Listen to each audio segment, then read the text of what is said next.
आज हम आपको अहोई अष्टमी की व्रत कथा सुनाएंगे। एक नगर में एक साहूकार अपने परिवार के साथ रहता था। उसके 7 बेटे, 7 बहुएं और एक बेटी थी। साहूकार की बेटी दिवाली पर अपने ससुराल से मायके आई हुई थी। घर को लीपने के लिए सारी बहुएं जंगल से मिट्टी लेने गई। साहूकार की बेटी भी अपनी भाभीओं के साथ चल पड़ी। साहूकार की बेटी जहां मिट्टी खोद रही थी, उस स्थान पर स्याहू अपने बच्चों के साथ रहती थी। मिट्टी खोदते हुए गलती से साहूकार की बेटी की खुरपी की चोट से स्याहू का एक बच्चा मर गया। इस पर क्रोधित होकर स्याहू ने कहा कि मैं तुम्हारी कोख बांध दूंगी।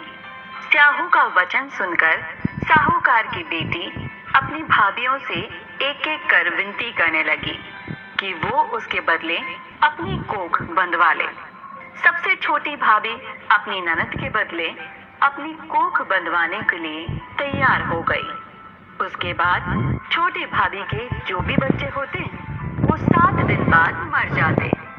7 पुत्रों की इस प्रकार मृत्यु होने के बाद उसने पंडित को बुलाकर इसका उपाय पूछा। पंडित ने सुरही गाय की सेवा करने की सलाह दी। सुरही गाय सेवा से प्रसन्न हो जाती है और छोटी बहू से पूछती है कि तू किस लिए मेरी इतनी सेवा कर रही है और मुझसे क्या चाहती है। जो कुछ तेरी इच्छा हो वो तू मुझसे मांग ले। साहूकार की बहू ने कहा, स्याहू माता ने मेरी कोख बांधी है जिससे मेरे बच्चे जीवित नहीं रहते। अगर आप स्याहू माता से मेरी कोख खुलवा दें तो मैं आपका उपकार मानूंगी। गाय माता ने उसकी बात मान ली और उसे लेकर स्याहू माता के पास चल पड़े। रास्ते में थक जाने पर दोनों आराम करने बैठ गए। अचानक साहूकार की छोटी बहू की नजर एक और पड़ी। वहां उसने देखा कि एक सांप गरुड़ पंखनी के बच्चों को डसने जा रहा है। उसने उन बच्चों को बचाने के लिए उस सांप को मार डाला। थोड़ी देर बाद गरुड़ पंखनी वहां आ जाती है और खून बिखरा हुआ देखकर उसे लगता है कि छोटी बहू ने उसके बच्चों को मार दिया है। इस पर वो छोटी बहू को चोंच मारना शुरू कर देती है। छोटी बहू कहती है, मैंने तुम्हारे बच्चों की जान बचाई है।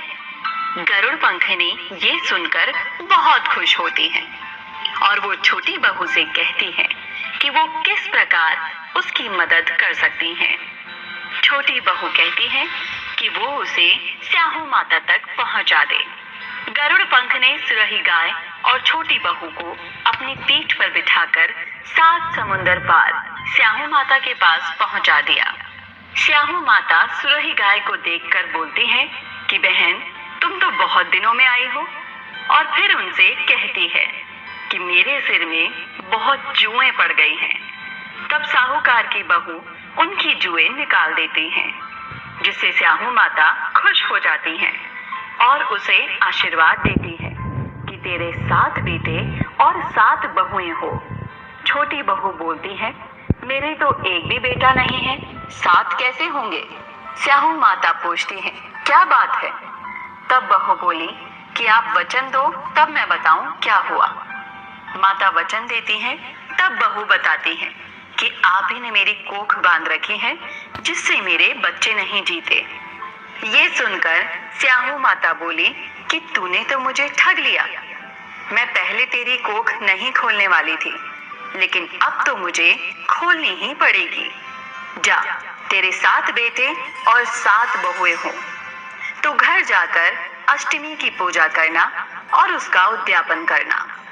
बहू लौटकर घर आई तो उसके 7 बेटे और 7 बहू थी। वो सभी को देखकर बहुत खुश हुई। अब अष्टमी के दिन उसने 7 अहोई बनाकर पूजा और उसका उद्यापन भी किया। उधर उसकी जेठानी आपस में बात करने लगी कि जल्दी जल्दी अहोई माता की पूजा कर ले, नहीं तो सबसे छोटी बहू अपने बच्चों को याद करके रोने लग जाएगी।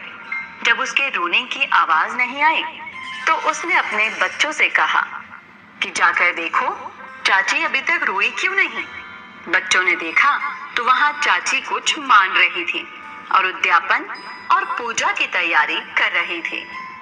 उन्होंने जाकर अपनी माताओं को ये बात बताई। ये सुनते ही जेठानिया दौड़ी दौड़ी उसके घर आई और उससे पूछा कि तेरी कोख कैसे छूट गई। देवरानी बोली, स्याहू माता ने मेरे ऊपर कृपा करके मेरी कोख खोल दी है। हे स्याहू माता, जैसे आपने उस पर कृपा करी ऐसे ही आपकी पूजा पाठ करने वाले, इस कहानी को कहने और सुनने वाले सभी पर अपनी कृपा करना। सबकी मनोकामनाएं पूरी करना। माता की जय।